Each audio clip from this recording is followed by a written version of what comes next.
All right, back to the solar. Today I'm installing the DC disconnect.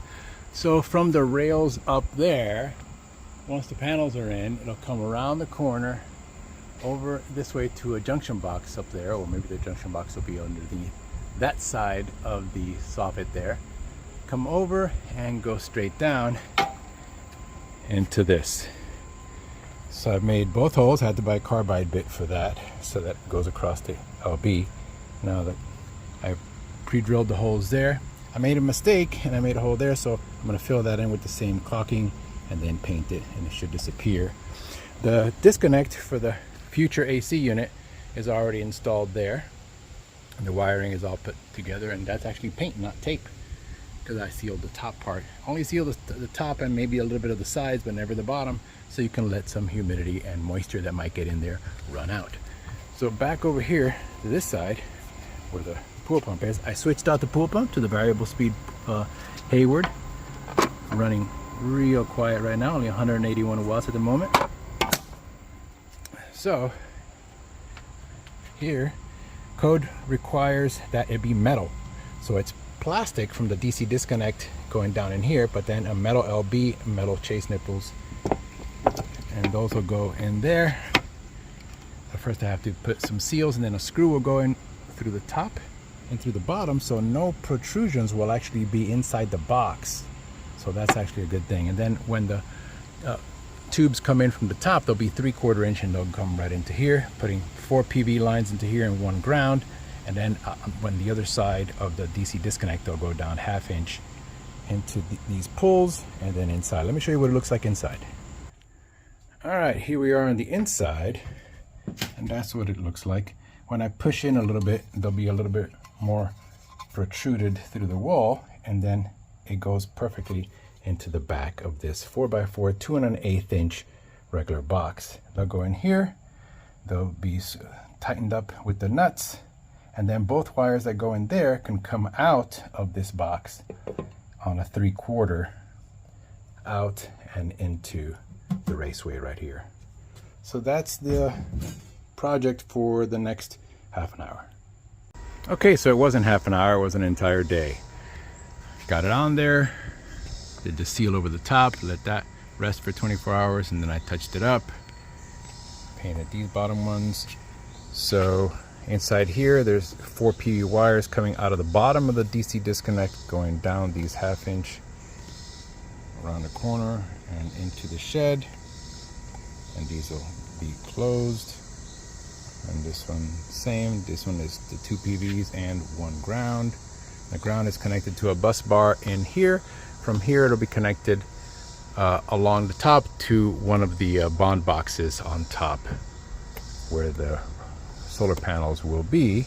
Let me show you what the inside looks like. Okay.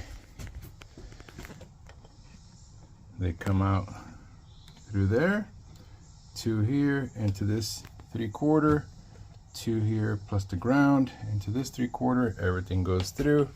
I had to get an adapter because the hole was a 2 inch and this is 3/4 inch liquid tight. Don't really need it to be liquid tight, but this is flexible and it's the easiest thing to do indoors.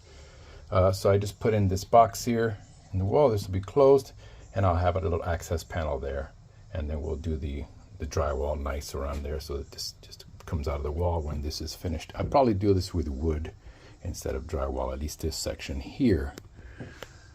And so everything is running good there. Let's see, goes down here,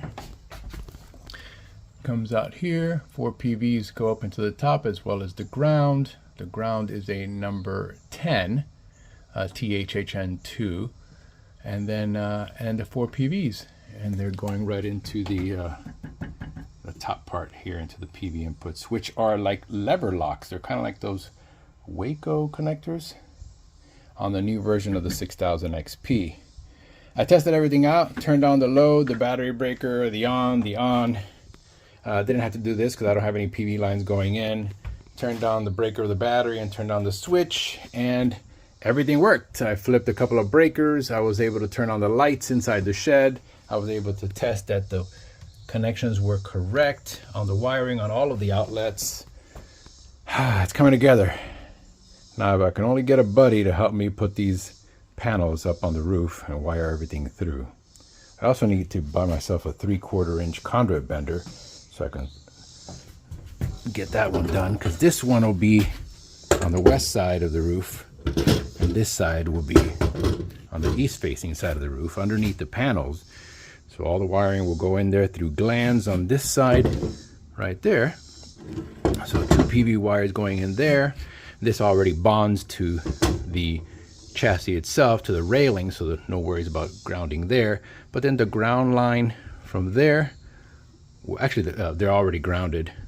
So 2 PV wires going here, up and over the ridge into this one.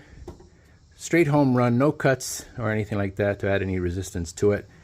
Turn around the corner here, and then all 4 PVs and the ground that's bonded to these will come out this. Got plenty of tube, and then I plan to put it into a box, and the box is going to be kind of right in the center, really. I'll put it wherever it needs to be so that it's directly on top of this part right here.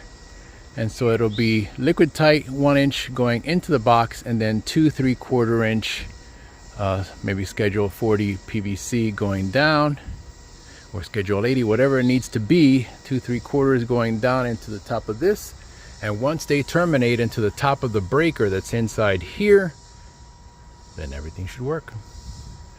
All right, got a lot of work to do. Got to travel tomorrow and then start another job on Saturday, so maybe I'll get the panels on here on Monday and test things out. Have a great day, everybody. Stay hydrated.